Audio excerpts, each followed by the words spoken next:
Welcome to C.R.U.S.H.YourMountain Wellness. I'm Henry Gaston, your host. And listen, I really appreciate you commenting, liking, and subscribing. Let me know how you appreciate the information that we share on this channel.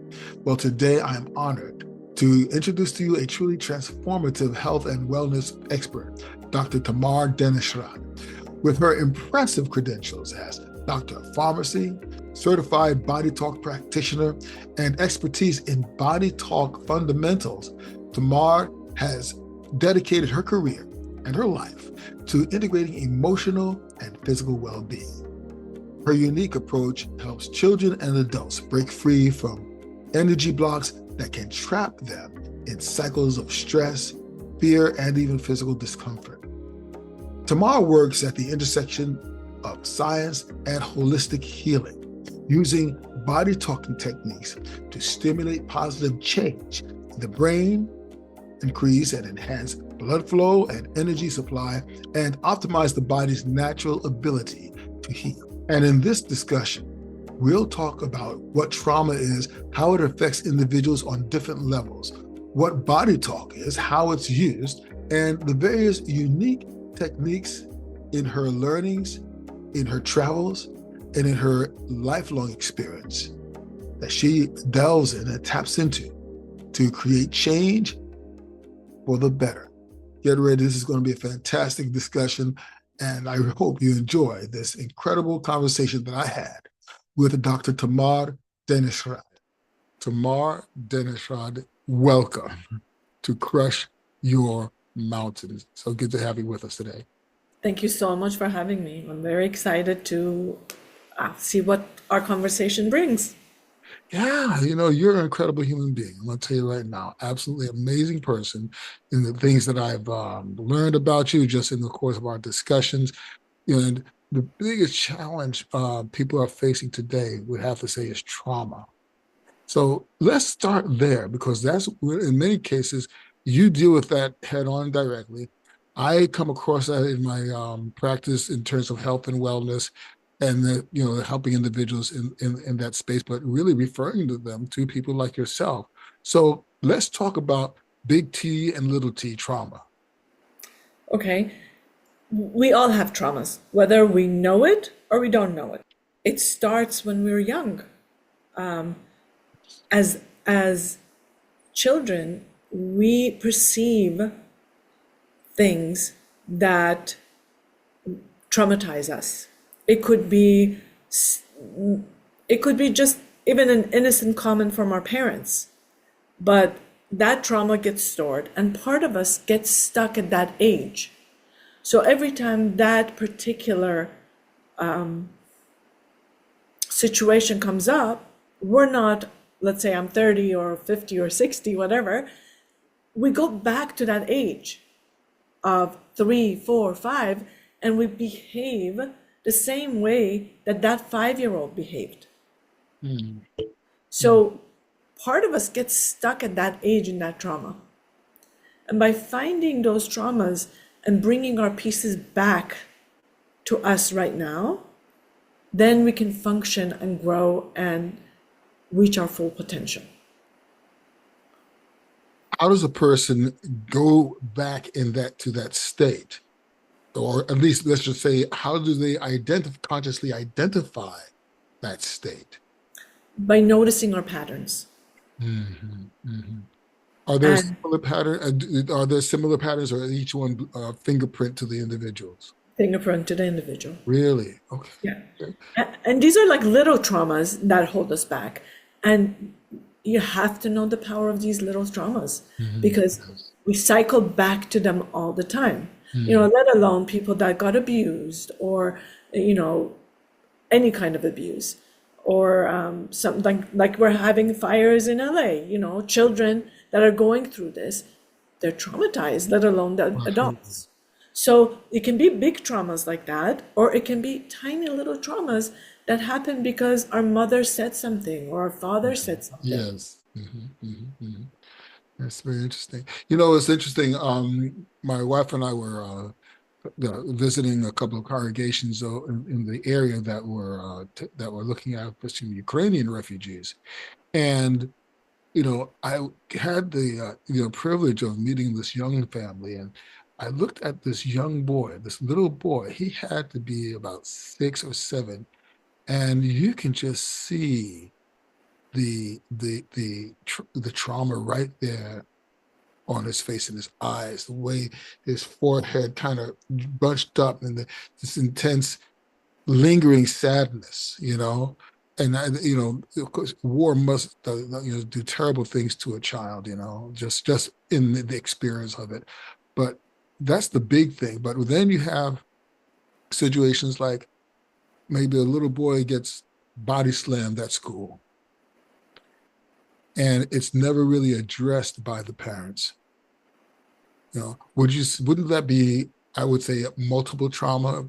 First, the experience of the physical attack, but then on the other hand, the experience in the realization of how little they might matter, or the impression that they would get of how little they might matter to the parents. Right. And it's all false because maybe the parents didn't even know about it, Right, right? right. And it's just like a child's mind is not mature enough. It doesn't see the whole picture.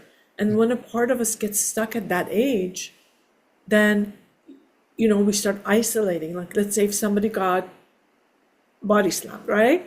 Then they're going to start isolating maybe, or they being a loner, or the opposite, be aggressive Mhm.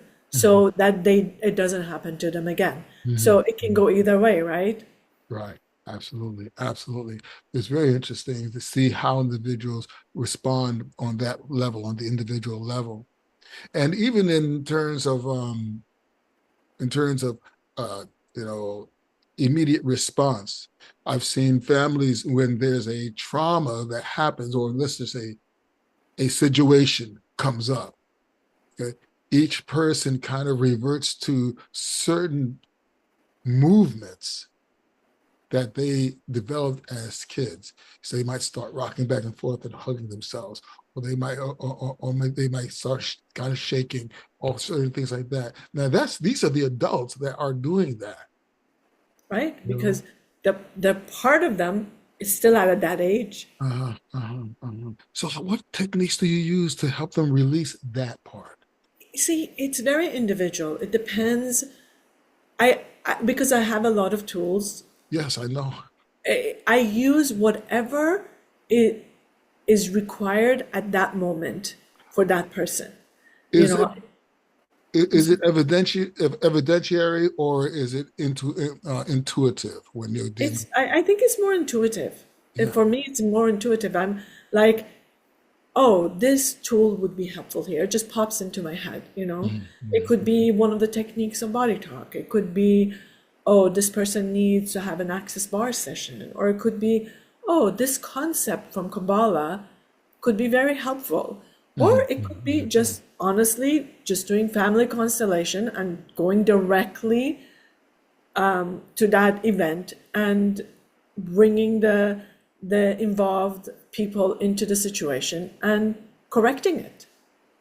Now, you're amazingly now you're far removed from your original profession, because you're a doctor of pharmacy. You're a pharmacological doctor.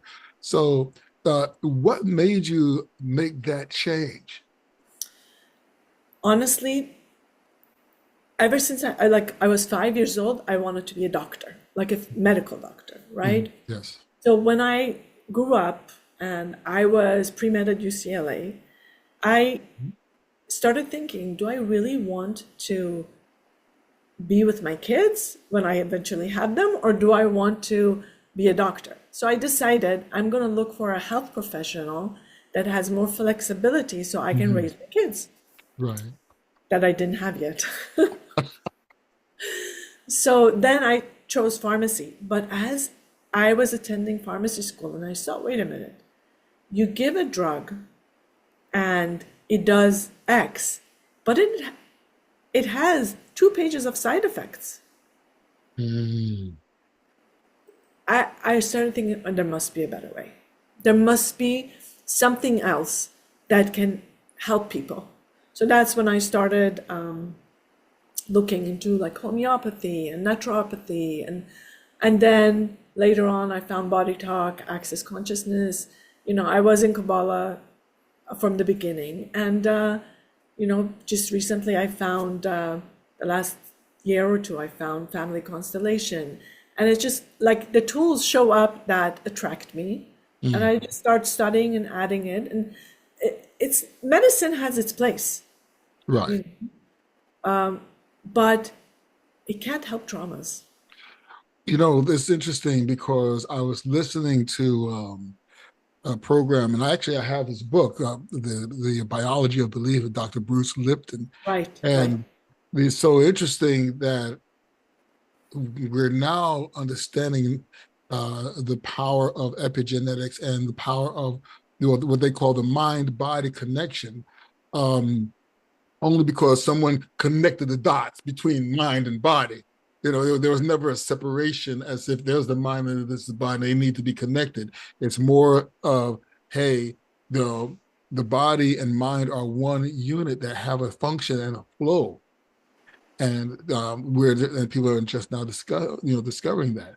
And I just thought it was interesting that we are such individuals that we hold on to what, for lack of a better word, is the energies that and they often accumulate and somehow hold us down or hold us back. right. And sometimes we just need someone to come in and interrupt that. Yeah. A lot of times, certain things we can do on our own by just observing, being mindful, and working the techniques that are common, like journaling or mindfulness, or replacing thoughts with the negative thoughts with positive thoughts and all that. But sometimes we just need someone like you or me to come in and say, hey, this is going on, and the person might even know it, but they can't change it. That is the biggest challenge. So talk to me about the access bar technique a little bit. Access bars technique is a hands-on technique, and you just touch 32 different places on the head that release the electromagnetic charges that's holding these thoughts, emotions, and belief systems in place. Sounds a little bit like EFT, emotional freedom technique. Um, Are there similarities? I mean, yeah, it's EFT. You roll your eyes and you release them. This just like the outside person just holds it, and you may not even know what thoughts you're like letting go of. You just lay there. Some people have thoughts and you talk. Some people just go to sleep, and then I love it when people get up. You look at them, their eyes change. They say eyes are windows to the soul, and when they get up, they look like a different person. And what I love is, like, I teach it also, and I love teaching it to families so they can do it on each other. Mothers can do it on their teens, and the teens won't have so much drama. They won't doubt themselves as much because we're taking all those limiting beliefs out that we don't even know exist. Wow. So, again, we have, then these are tools. This is not something to replace something else. Is a tools that help to dispel the negative feelings and that many times we have suppressed so much we don't even know that they are there and that they are running. Right.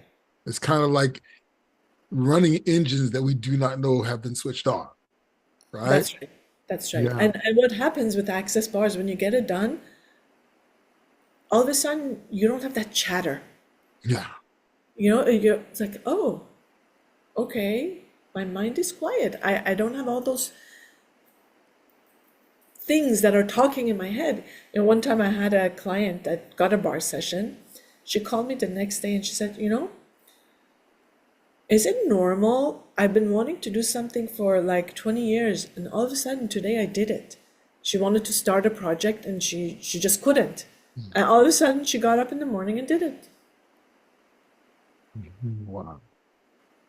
That's that's incredible when you think about what happens with people that can make those changes like that just by means of these simple techniques. Now, does it take more than one session to do, or just a simple For session? her, one session did it. Hmm. For listen, we have so much in us, and we get so much coming at us, right? So depending on what stress you're under and what's going on, you might need, I mean, access bar. That's why I want to teach it to families, right? That's why I Okay. teach it to families so they can do it on each other every 3 weeks, every 4 weeks, so Mm-hmm. that they can just keep going to ground zero, right? Hmm. Instead of sinking, you go back to ground zero and keep building. Well, tell us about the family constellation then, because you had mentioned that before, but we're coming into the realm of the family. I'd like to hear a little bit more about that. Talk to us. Sure, sure. Family constellation is the idea that something happens that stops the flow of energy, stops the energy of love from flowing in the family. It could have happened to ancestors. Mhm. It could have happened to the person as a child, but it always goes to ancestors because the love stopped flowing at some point because some sort of trauma happened. There was a war. There was like some sort of trauma. It could have been a miscarriage or like all different kinds of things that cause trauma that close the heart. Mm. Okay, so you find that trauma through the family constellation, and by opening that heart, you start the energy from flowing. You started flowing, and then it reaches the present moment. Now, that's very interesting because when I think about uh, trauma and families, we are talking about intergenerational trauma, trauma that literally is passed on from one generation to the other, from one family set to the succeeding families down the line. And when you consider that you're in a country where you have an entire population that has been affected adversely by a system, okay, of enslavement and things like that, okay, and the results of that afterwards, that is a trauma on a collective family that's That's right. never been resolved and it's been passed on and it shows up in so many ways. Arguably, we can say that some of the activities that take place, the violent outbursts, etc., can be traced back to Yes. those times. Yes, because the love stopped flowing, right? Hmm. Hmm. So the lack of love is felt now.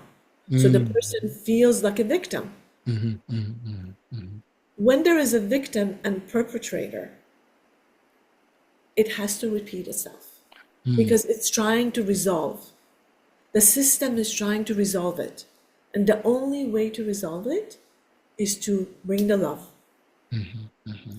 Bottom line is having the love flow. There is truth in that. Yeah, okay. It's very interesting, very powerful. So now the other thing would say is there's another technique that you deal with. It's BEMER therapy. Now, I imagine that Beamer or Bemer, that therapy, Beamer. Yeah, Beamer. Beamer. Okay. Okay. That's These an days, actual physical thing. people actually call me Beamer. I don't know. No, I'm sorry. They actually call me Boomer. That's a different story. Okay. But so let's talk a little bit. Tell me about Beamer. So Beamer is an actual device that increases the blood flow in the body. So it increases the blood flow in the capillaries. So when it starts moving in the capillaries, so blood flow gets to organs and all the tissue. So the body starts healing faster. So like a simple example, like my mom, she's older, she's about 80. She had a sprain, and we put the Beamer on her 2 times a day, And the doctor told her it would take her 6 weeks to recover. She recovered in like 2.5 weeks. So is this primarily for injuries, or is it can be used to improve overall health? Overall health. It can be used for injuries, but overall health. Yeah. So the big question is this FDA approved? It's FDA approved for pain. Oh, okay. Yeah. So if a person is experiencing pain, this can help, but it also has the ability to enhance a person's overall well-being. I mean, think about it. Mm-hmm, What's the problem? If the blood doesn't get to the tissue, mm-hmm, mm-hmm.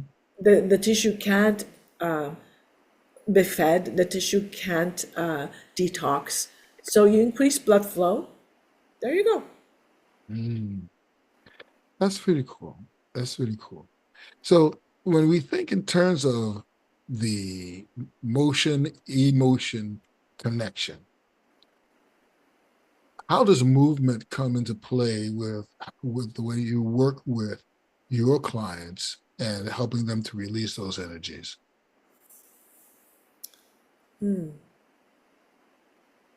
Or does it? I don't do somatic work in that way. Mhm, mhm, More, I work before the motion. mhm, Like the work I do with them mhm, starts them moving in their life. mhm, I don't like, I know that there are people that do movements and release the emotions in the body. mhm, When I do access bars, sometimes people automatically move their bodies, mhm, and that's how they release it, and they feel different sensations in different places. Like the other day, I had someone that I was doing bars on, and I kept saying, "Do you get headaches?" And she kept saying, "No, no, I don't get headaches." After we finished the session, because I was experiencing headache when I was doing, so I knew that we were clear. She was also saying that she's getting head pain while I was doing mhm, the session on her. And then she said, "Oh, when I was 14, I had a accident with my bike where the car hit me and my bike, I flew over the car and fell in front of the car mhm. and I injured my skull." Wow. So even though I didn't know about it and she didn't even remember, when we were doing the access bars, it was releasing the emotions and the trauma that was being held in Mhm, her skull. That's why she was getting the headache. mhm. Wow. So in that way, I guess I, Okay. that's the closest thing I can think of to your Well, question. then there's something else that another tool that you use. I think we might already covered it earlier, but maybe we can go more in depth. Uh, what would be the difference between body talk and self talk? So body talk is actually, I have a protocol that I follow. And, you know, we deal with the body the way it wants to address the issue. Okay, so we find out what's priority using muscle checking. Let's say, oh, the heart and liver are not talking properly to each other. How can we do that? Oh, there's a fear that's stuck in the digestive system. That's why the digestive system is not working properly. There But is, how would one determine that? How can I that? have a protocol that I follow, Okay, okay. and I use muscle checking to guide me through the protocol. Now, is this through the meridian type of diagram so that so as to be able to map things out that way, or through maybe reflexology diagram, or See, it's funny because it has meridians in it. It Mhm, has mhm, body chemistry in it. It has anatomy. It has chakras. It has a lot of different things inside this protocol chart. I mhm, don't have a mhm, picture, otherwise I would show you. mhm, So by having learned all the different aspects of it, My consciousness guides me through the protocol based on what the body of my client requires. Okay. So it's again more once you learn the techniques, it becomes a more of an intuitive way of operating or Right. functioning, Right. right?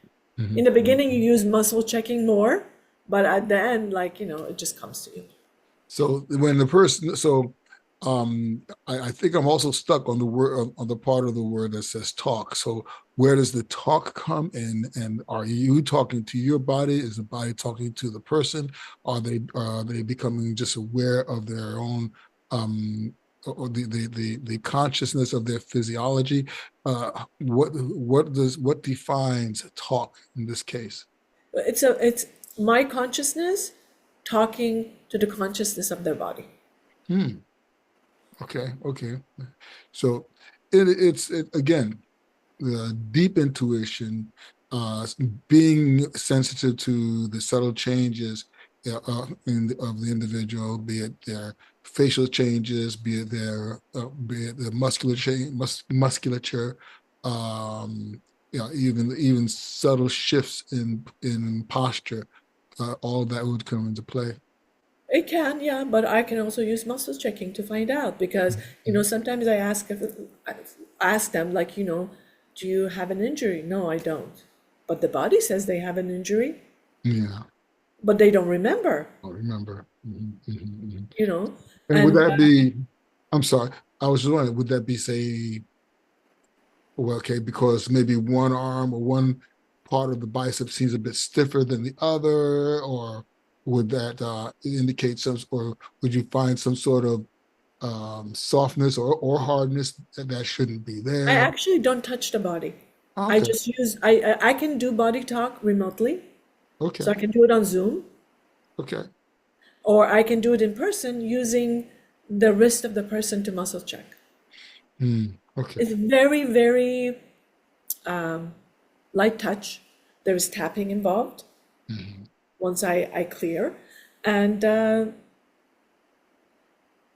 anybody can learn it, by the way. There's Mm, classes that you can go learn. You don't have to be high intuition to learn it. You okay. just use muscle checking till your intuition develops. Okay. Okay. So, you let's go into a little explore why this is so needed now. Okay, we just on your end, you are over there in LA. The fires are burning right now. We have tons of people who are experiencing some intense emotions at this point. Uh, you know, uh, are you expecting an influx of clients for help at this point, just due to what's happening? It's just, right now the trauma is very fresh. So it's like we've got to go look for the people to help. Mhm. They're not going to come to you right now because they are in the midst of it, you know? Mhm. Eventually, when they settle down and they can't function because of the fear or the whatever, how it manifests for them, then they could, go out and reach out. But right now, I think we have to go look for the people and just be there for them. Yeah. Mhm. Yeah. Mhm. What is the I, biggest? I'm sorry. Go ahead. I'm sorry, you were saying why do we need all this stuff more now? I think that our lives is not the same as our grandparents' lives. Mhm. Our lives is intense, fast, and since the whole world is connected, even if you're not where the trauma is taking place, you experience the trauma. That is true.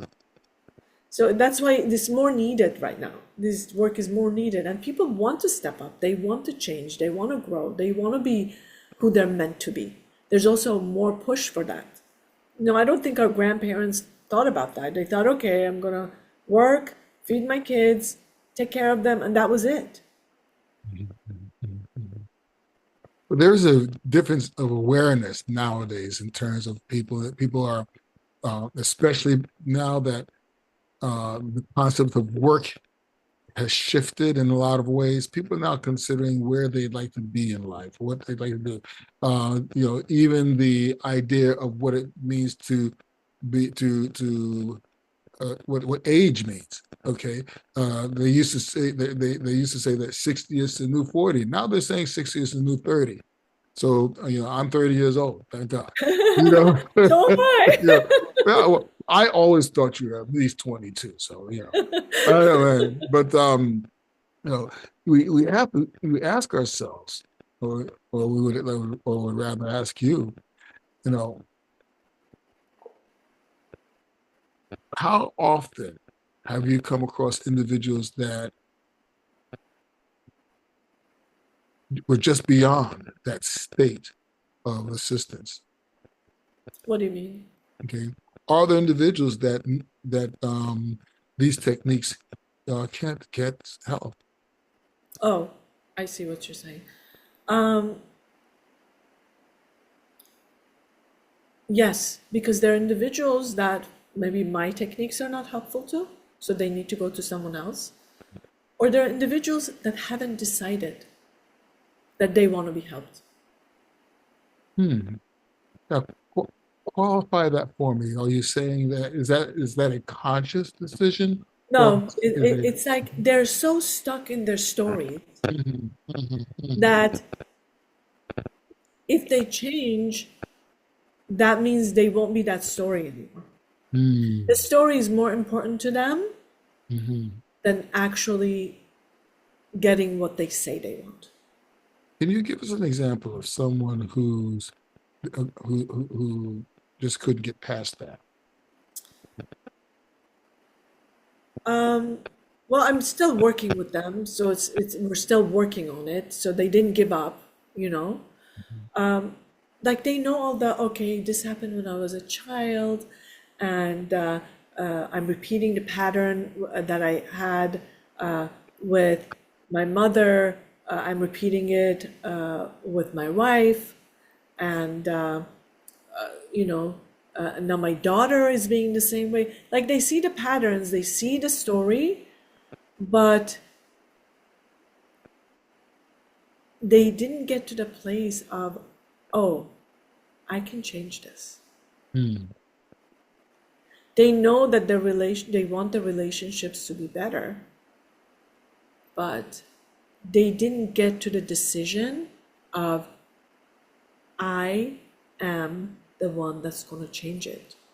Mhm, mhm. I'm not a victim of my mother, my wife, and my daughter. I am the one that can change this. So we would say that many people deal with they take on the mantle of victimhood as opposed to realizing that they can choose no longer to be a victim. Right. Mhm, mhm. Yeah. When you meet your clients, okay, yeah, your intuition guides you in certain ways, or does a client walk in and say, "I want to do body talk," or "I want to do access bar"? Yeah, Okay, yeah. which one do you find to be most effective to work with? Those that want a certain technique, or those that you discern need a specific technique? So the way I start with them with what they desire, and then I tell them I do other things. Would you be interested? And I have people that say, yes, whatever it takes, let's do it. I have people that say, no, I just want to do this. Mhm, mhm, So, what I'm learning is that you can only give your clients what they're ready to get. mhm. You cannot you cannot go overgive to them because they don't have the capacity and you're going to just harm them. You can't do that. Mhm. So you have to see where they're at, meet them there, and slowly raise them up. That's true. That's true. So one last thing I wanted to find out, I wanted to get your insights on, and that is the idea of dealing with families as a whole. What have you a how do you help to, let's say, dispel, let's just say, tensions? Because I'm sure some of them come in and you can just see it if it's um, dad, mom, and the 2.5 kids. You know, it's probably that half that's probably the problem. But the 2.5 kids, they come in, and there's just this seething, air among them. Do you wind up dealing? How do you deal with that if you've ever come across that? Usually, in my practice, I deal with the moms. Mm, So when you work on the mom, you actually work on the whole family. that's So interesting. I have people that bring their kids in, and I worked on the kids, but usually the kids are not the problem. Mm, Usually it's not saying the mom is the problem, but I'm saying if you help the mom to make the right choices and be at the right place, the mom will affect the whole family. okay, I can understand. But now, on the other hand, what if the problem is the dad? Okay, what if you have one of those individuals who are kind of stone-like in their approach to things? And when I mean stone, it's hard to get through, and also they'll grind you like a mill. You Yeah, know, I get it. So if they want to come in, I will work with them. If they don't, I will still work through the mother.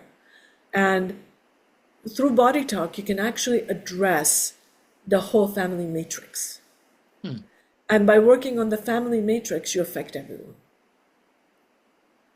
And by making the mother strong enough that she can say what she needs to say and guide the way she needs to guide without her fears and belief systems, then you end up really helping the whole family, including the husband. yeah. Often the core of the situation with families or couples, individuals, is a set of limiting beliefs that get in the way.